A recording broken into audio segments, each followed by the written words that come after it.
Dr. Sarah Chen stood among the crowd gathered in Times Square, her eyes fixed on the massive screens that had interrupted their regular programming. The shimmering vessels hanging above New York City looked like liquid mercury, their surfaces rippling with iridescent patterns that seemed to defy physics. "Ladies and gentlemen," the emergency broadcast announced, "the United Nations Security Council has confirmed first contact with an extraterrestrial civilization known as the Zixteri Federation." Sarah's hands trembled as she recorded the scene with her phone. After 15 years of researching potential alien life at SETI, the moment had finally arrived. The Zixteri ships appeared simultaneously over 27 major cities, their arrival marked by an aurora-like display that painted the skies in impossible colors. Within hours, the Zixteri representatives had established communication through what they called a universal translation matrix. Their message spread across every broadcasting channel. "We come as friends, bearing gifts to welcome humanity into the galactic community." The first demonstration of their goodwill came 3 days later. In a live-streamed event from Geneva, the Zixteri presented their medical technology.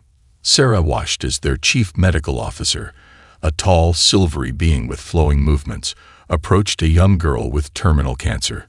The alien pressed a small crystal against the child's forehead, and within minutes, advanced scans showed the cancer cells rapidly disappearing. The treatment is a combination of targeted molecular reconstruction and biological optimization, the Zixteri explained through their translator. "We offer this freely to Earth as a gesture of friendship." Similar miracles followed. Clean energy generators that could power entire cities without pollution.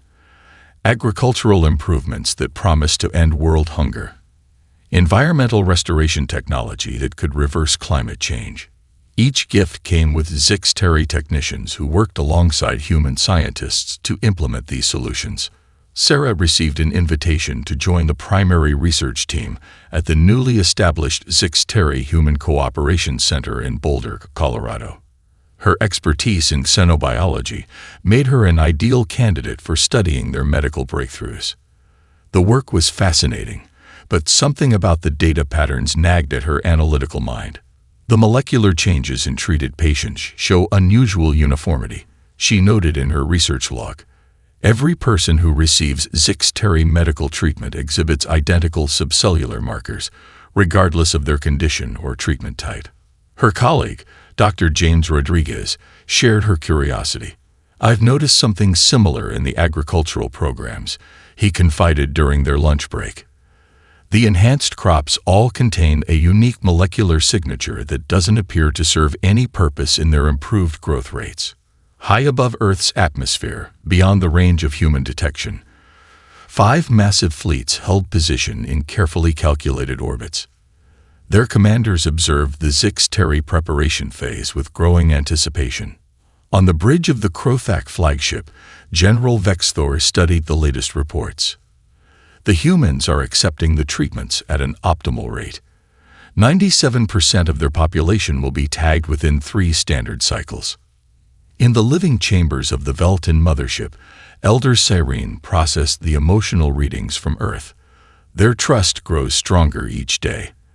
They suspect nothing of our true purpose. The Myriad Collective's hive mind calculated success probabilities. Human resistance potential decreases by 3.8% with each planetary rotation. Optimal harvest conditions will be achieved ahead of schedule. Deep within the Hizak mining vessel, Overseer Kotal reviewed the workforce projections. Their physical capabilities exceed our initial estimates. They will serve well in the orbital construction projects. Through the biological processors of the Quiloth command ship, First Mind Zulak analyzed human neural patterns. Their brains show remarkable plasticity. Integration with our systems will be more efficient than anticipated. None of them recognized that every detailed report, every careful observation, every calculated prediction would soon become part of humanity's greatest advantage. For now, they watched and waited, each species confident in their own plans for Earth's future.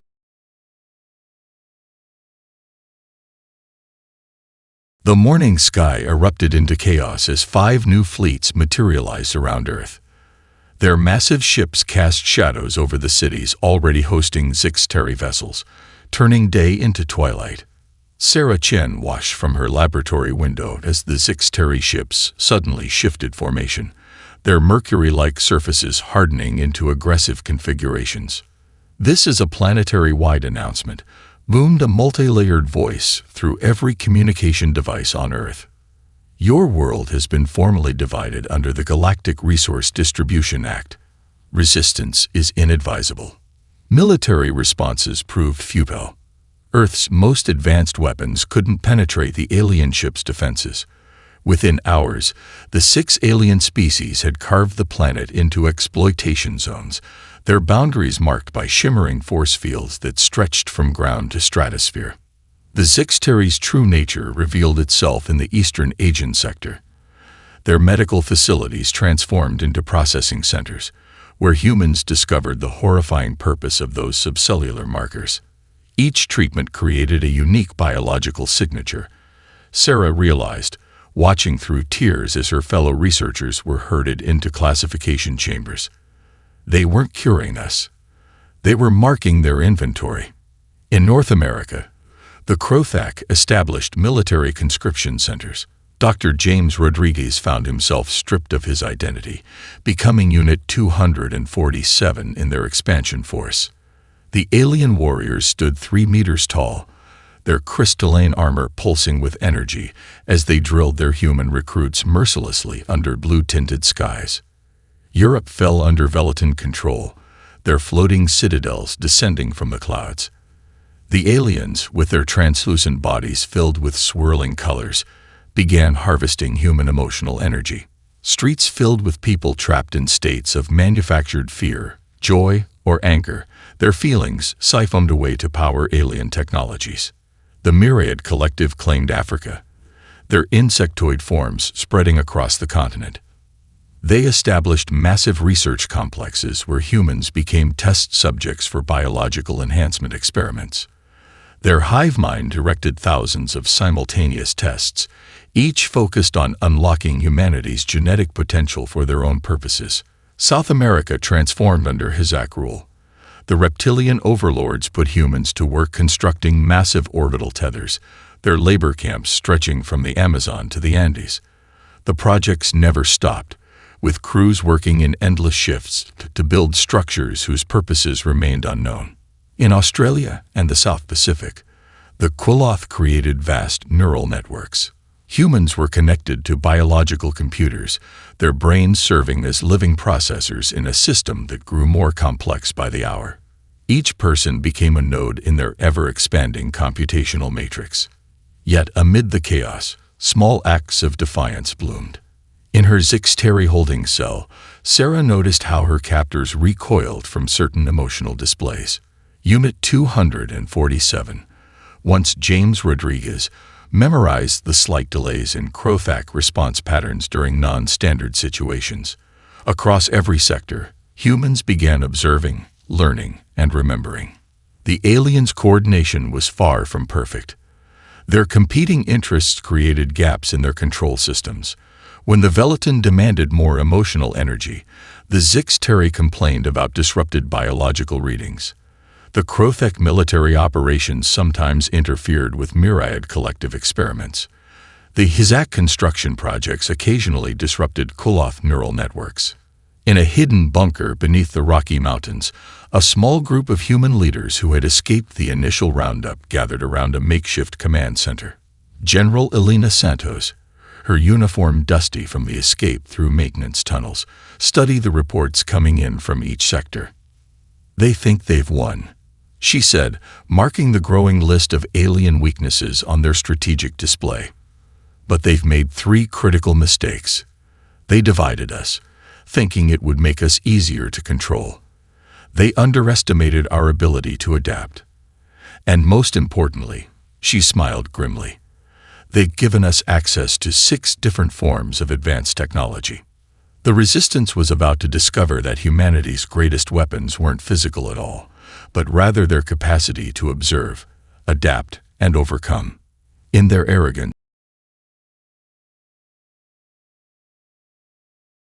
Sarah Chen had been cataloging specimens in the Zixteri Processing Center for 3 months when she made her first breakthrough.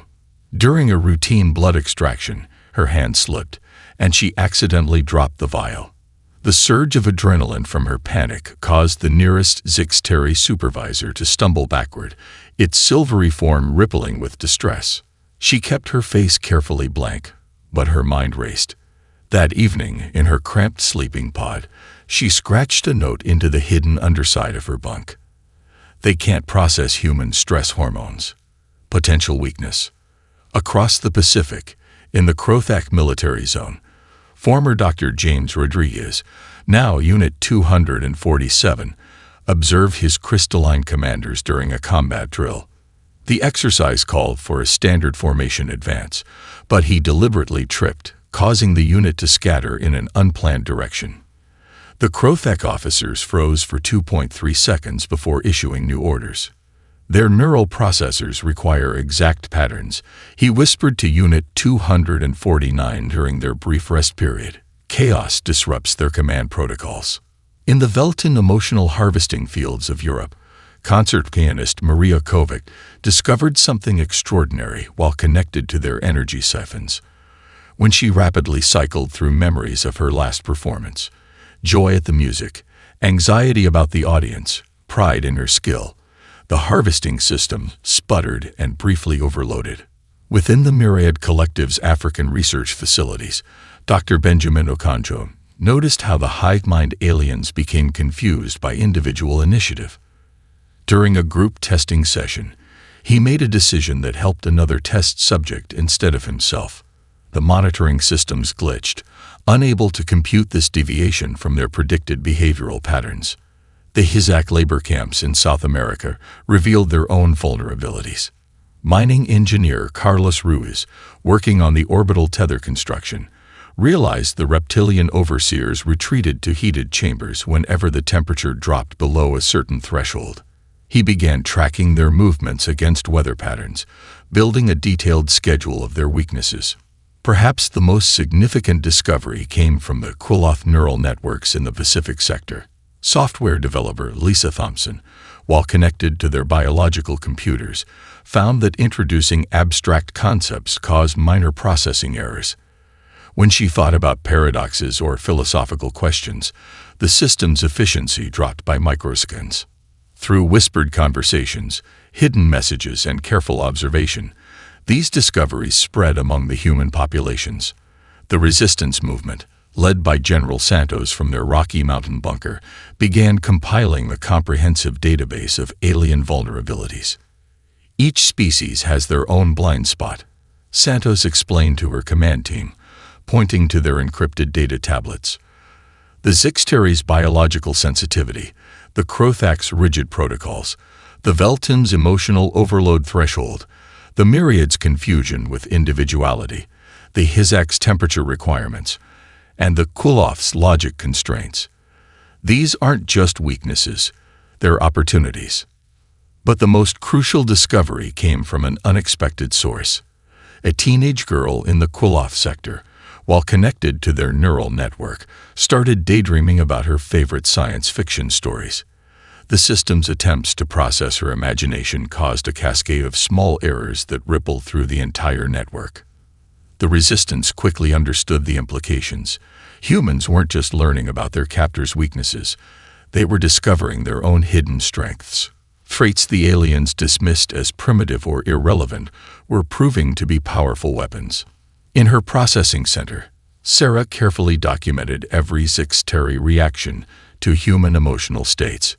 James memorized the exact duration of Crothak protocol disruptions. Maria composed musical pieces designed to overwhelm Velten emotional sensors.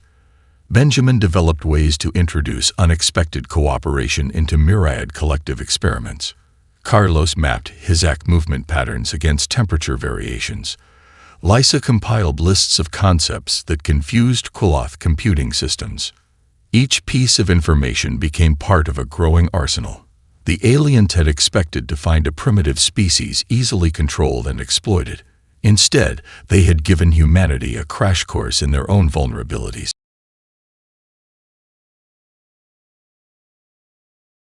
Messages traveled in the smallest of ways.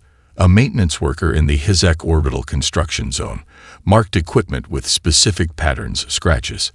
A Zixteri specimen handler arranged files in sequences that meant nothing to alien eyes. A Krothek military recruit tapped out coded rhythms during marching drills. Piece by piece, humanity's greatest resistance network took shape. Sarah Chen discovered that the Zixteri's biological processing centers required regular cleaning.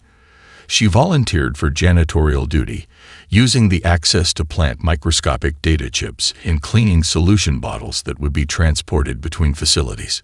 Each chip contained her observations about the aliens' adverse reactions to human stress hormones. In the Krothek military zone, James Rodriguez turned the invaders' rigid protocols against them. During combat training, he intentionally made small mistakes that required official documentation. These reports, filled with seemingly mundane details, contained encrypted information about the aliens' command response patterns. Maria Kovic's musical performances in the Velatin emotional harvesting chambers became legendary. While the aliens thought they were feeding on the audience's emotional energy, she was actually conducting orchestrated experiments. Each concert tested different emotional combinations, mapping the exact frequencies that overwhelmed their harvesting systems. The Myriad Collective's research facilities provided unexpected opportunities. Dr. Benjamin Okonjo organized support groups for test subjects, something the hive mind aliens approved of as a way to study human social behavior. These meetings became perfect covers for sharing information about the aliens' weaknesses. Carlos Ruiz used the HFY's own construction projects to hide resistance communications. His team embedded data into the orbital tether's structural specifications. Engineering reports passed between work camps contained carefully coded information about the aliens' temperature-based movement patterns. In the Quilluff neural network sector, Lisa Thompson developed a system she called Thought Static. While connected to the biological computers, she introduced subtle variations in her thought patterns that created microsecond delays. These delays allowed other connected humans to send brief data bursts through the network. Deep in the Rocky Mountain bunker, General Santos and her team processed the incoming intelligence. Each sector has found ways to communicate, she explained to her advisors, pointing to a holographic display showing global data flows. Now we need to coordinate their efforts. The breakthrough came from an unexpected source. A group of children in the Quilluff sector had started playing what appeared to be an imagination game. They pretended to be characters from old Earth stories while connected to the neural network.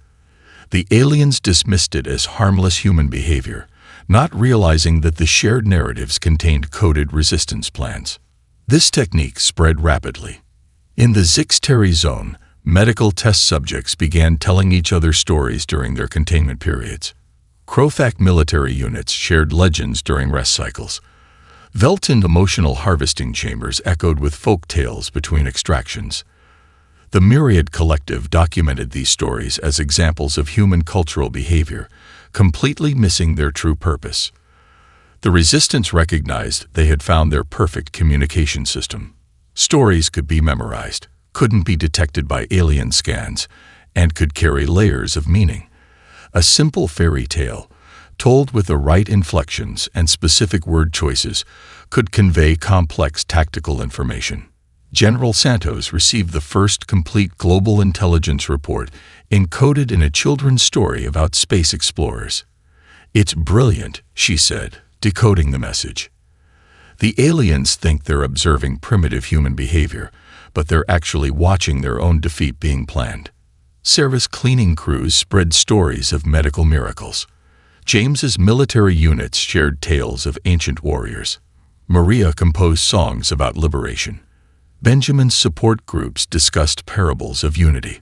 Carlos's engineering teams exchanged legends of builders. Lisa's network nodes transmitted dreams of freedom. Each story, song, and legend carried pieces of Operation Pandora, humanity's master plan for liberation. The aliens had created the perfect conditions for their own downfall, never suspecting that their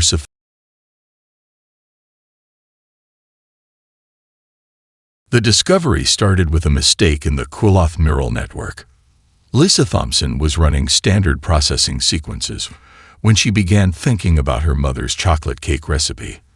The random memory caused a processing hiccup, but instead of stopping, she continued adding details.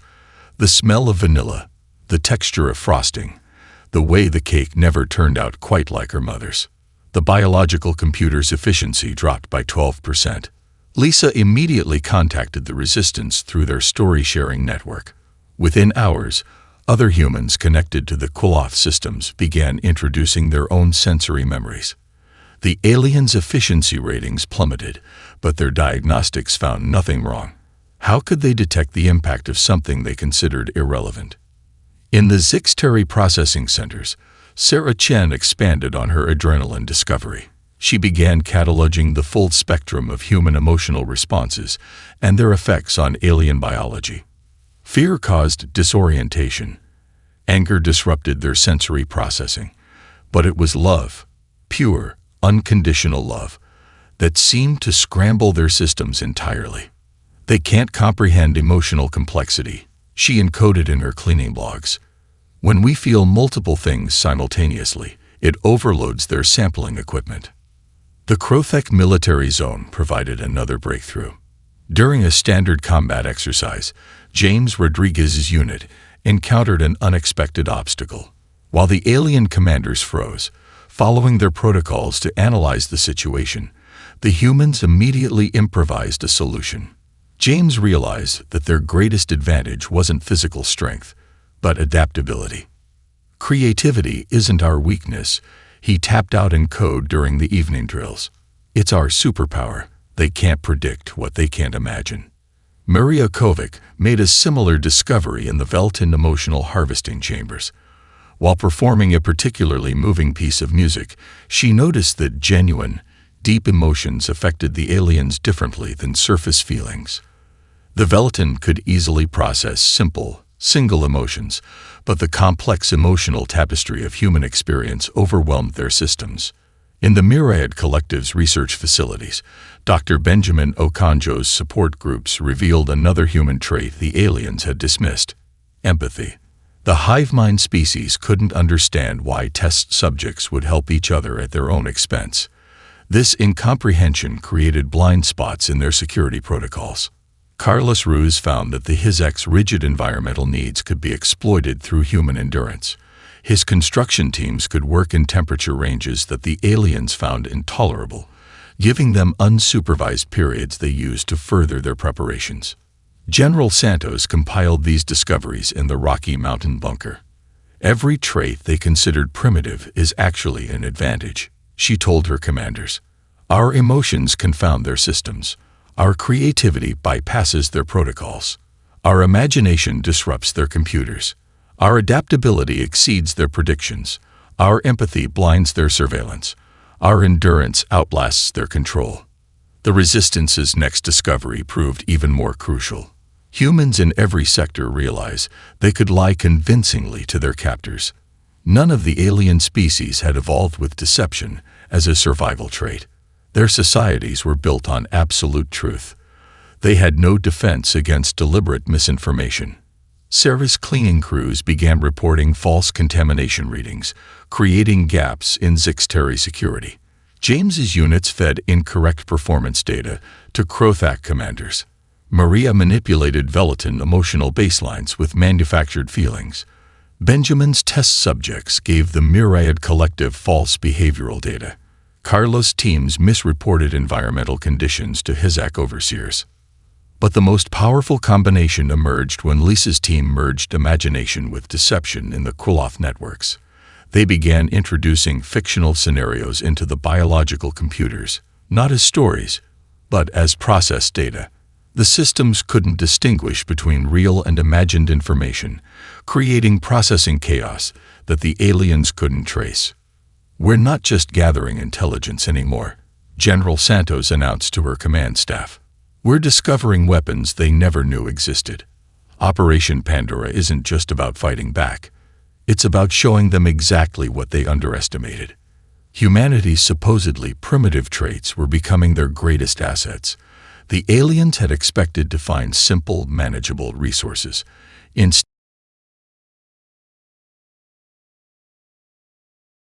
Lisa Thompson took a deep breath as she connected to the Quilaf biological computer. Around her, thousands of other humans sat in their neural interface pods, each ready to execute their part of Operation Pandora. The Resistance had chosen to strike the Quilaf first because their network connected all sectors, making them both the strongest and most vulnerable target. Remember, she sub-vocalized through the neural link to her team.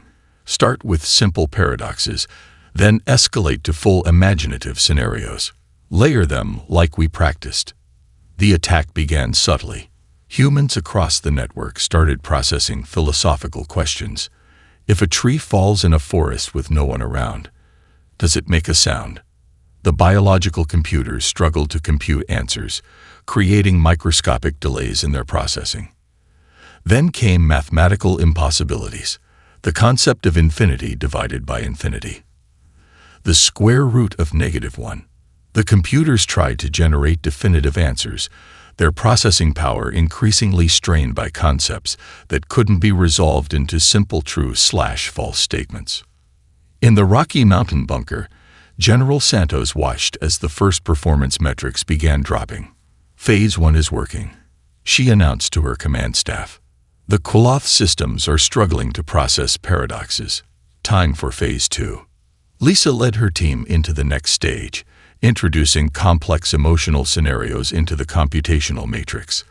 They fed the computers memories of first loves, the grief of lost family members, the joy of childbirth, the complexity of feeling happy and sad simultaneously.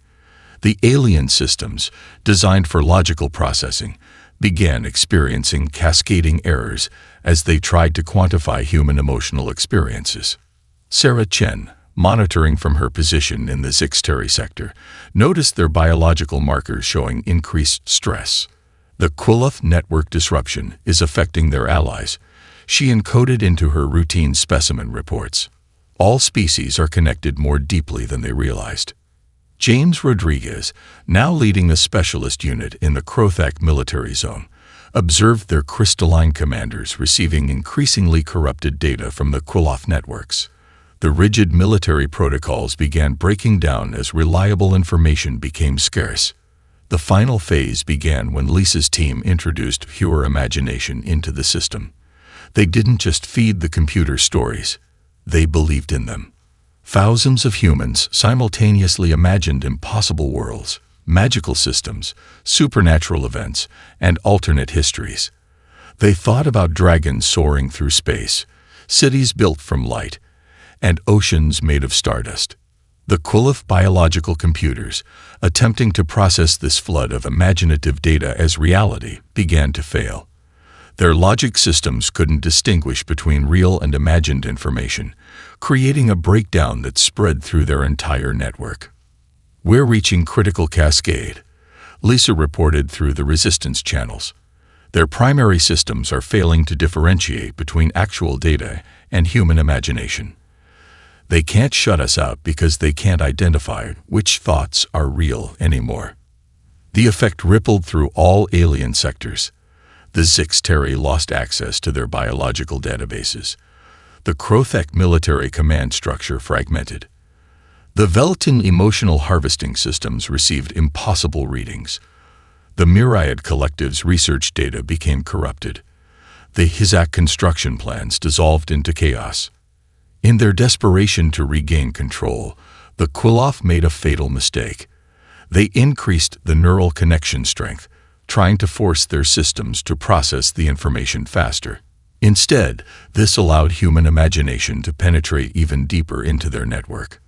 Their primary control systems are collapsing, General Santos announced, watching the cascading failures spread across her tactical display. All resistance cells, prepare for Phase 2 of Operation Pandora. When the Quilaf fall, strike your targets immediately. The other species will never be more vulnerable than in these first moments of chaos. Lisa felt the exact moment the Quilaf lost control. Their biological computers, overwhelmed by the impossible task of processing human consciousness, in all its beautiful irrationality, began shutting down.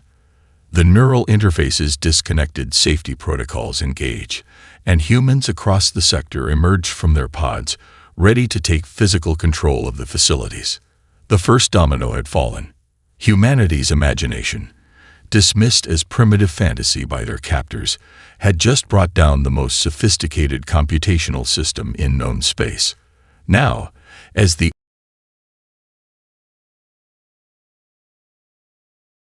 fall of the Kuloth network triggered a cascade of coordinated strikes across every alien sector.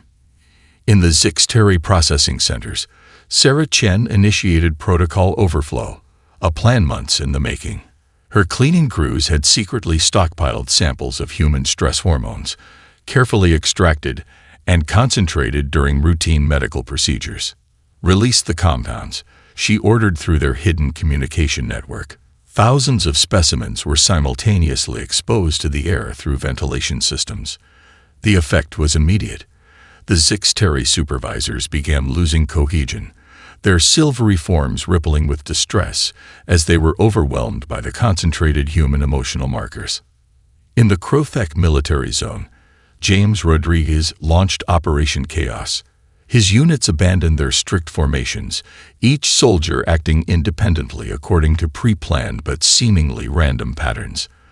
The crystalline commanders, unable to process the thousands of unpredictable movements, suffered catastrophic decision-making failures.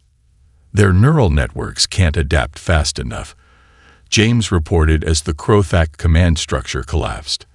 They're freezing up trying to calculate responses to actions that don't fit any known military protocols. Maria Kovic orchestrated the Velatin sector's downfall through Operation Symphony. Every human in the emotional harvesting chambers began projecting complex, layered emotions. Joy mixed with sorrow, love tangled with anger, hope intertwined with fear. The Velatin's harvesting systems, designed for simple emotional states, overloaded and shut down.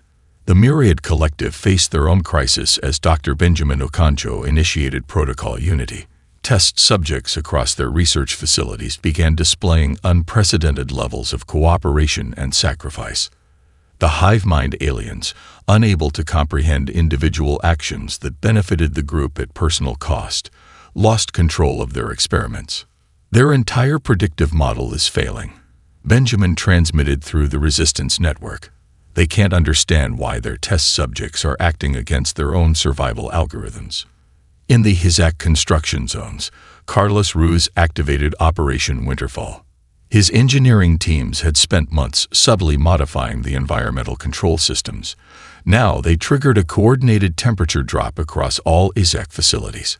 The reptilian overseers, suddenly exposed to temperatures below their biological tolerance, retreated to their heating chambers. General Santos coordinated the global uprising from the Rocky Mountain bunker, watching as each alien species faced the full force of humanity's hidden strengths. Every sector is reporting success, she announced to her command staff. The aliens are experiencing total systems failure across all their control mechanisms. The Zixteri, overwhelmed by human emotional complexity, abandoned their processing centers. Their attempts to maintain order dissolved as they discovered their biological sampling systems had been compromised beyond repair. Their carefully cataloged human specimens were now useless, their markers scrambled by the emotional overflow. The Krothak military structure, built on absolute order and predictability, shattered. Their crystalline commanders, faced with thousands of humans acting in ways that defied every tactical protocol in their database, began shutting down. Their mighty armor, designed to withstand physical attacks, provided no defense against strategic chaos. Velatin emotional harvesting chambers turned into traps for their operators. The aliens, drowning in the tsunami of complex human emotions, fled their facilities. Their attempt to process the overwhelming emotional data left their neural networks permanently damaged. The Myriad Collective's hive mind suffered a collective breakdown as their fundamental understanding of individual behavior proved catastrophically wrong. Their research facilities, meant to study human limitations, instead demonstrated the power of human cooperation. HFY overseers found themselves locked out of their own facilities, their environmental systems reprogrammed by the very workers they had enslaved. Their strict biological requirements, once a source of strength, became their greatest vulnerability. All sectors report achieving primary objectives. General Santos confirmed. Phase 3 of Operation Pandora is ready to begin. Prepare for final liberation protocols. The aliens had expected resistance, but not like this. They had prepared for violence, for desperate attacks, for primitive warfare. Instead, they faced defeat through their own technologies, their own systems, their own assumptions about human nature.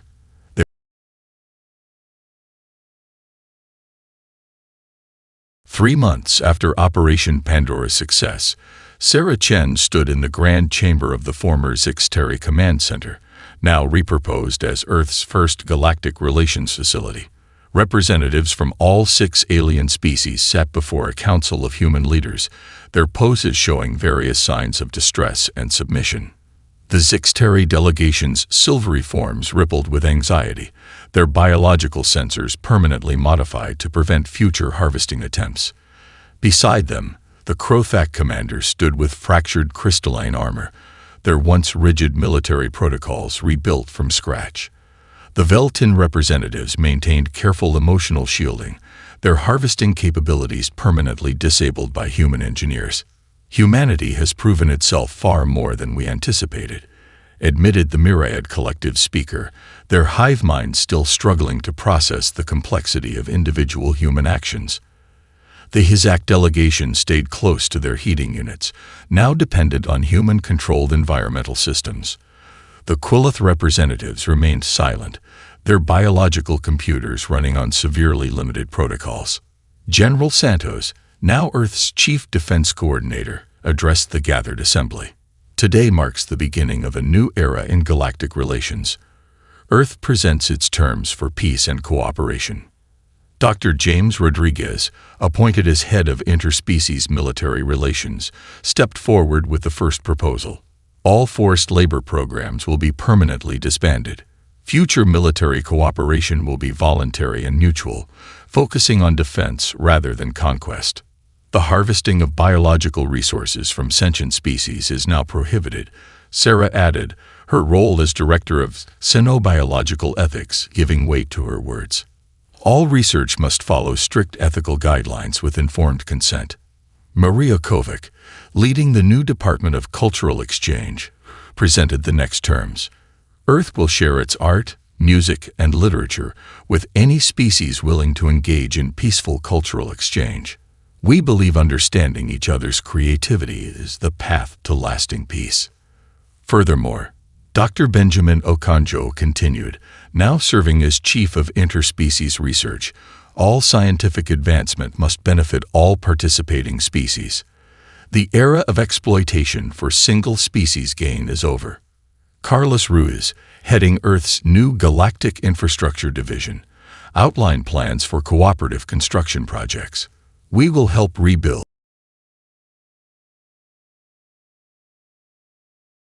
Lisa Thompson, directing the newly formed Quantum Computing Initiative, described the reformed approach to biological computing. We'll develop new systems that respect consciousness and free will, incorporating the best of both human and alien technology. The alien representatives listened as humanity's terms continued. No more slavery, no more exploitation, no more harvesting. Instead, Earth offered partnership, innovation, and a new way forward that could benefit all species. You could have destroyed us, the Zixteri leader observed. Why show mercy? General Santos smiled. Because that's another trait you overlooked. Humans don't just survive. We learn, adapt, and grow. We prefer building bridges to burning them. The changes spread rapidly across the galaxy. Earth's influence grew not through force, but through innovation and cooperation. Human creativity enhanced alien technology. Human emotion enriched interspecies art. Human adaptability improved space exploration. Human empathy transformed galactic medicine. Within a year, the former prison sectors became thriving centers of cooperation. The Zixteri processing centers transformed into medical research facilities, developing treatments that respected all species. Krothak military bases evolved into defense training academies, teaching adaptable strategies. Veltin harvesting chambers became cultural exchange centers, celebrating emotional diversity. The Myriad Collective's research facilities now hosted collaborative scientific projects. Hizak construction zones produced innovations in environmental adaptation. The Quiloth neural networks, rebuilt with human input, created new forms of ethical artificial intelligence. Sarah watched from her office as ships from across the galaxy docked at Earth's new spaceport. Each arrival brought new opportunities for cooperation, new chances to share humanity's greatest strengths: creativity, adaptability, and the capacity for growth. They thought they were imprisoning a primitive species, she reflected, but instead they gave us the keys to the stars. Now we're all evolving together, creating something greater than any single species could achieve alone. Earth had emerged not just victorious, but visionary, transforming ancient enemies into allies through understanding, innovation, and the very traits that had once been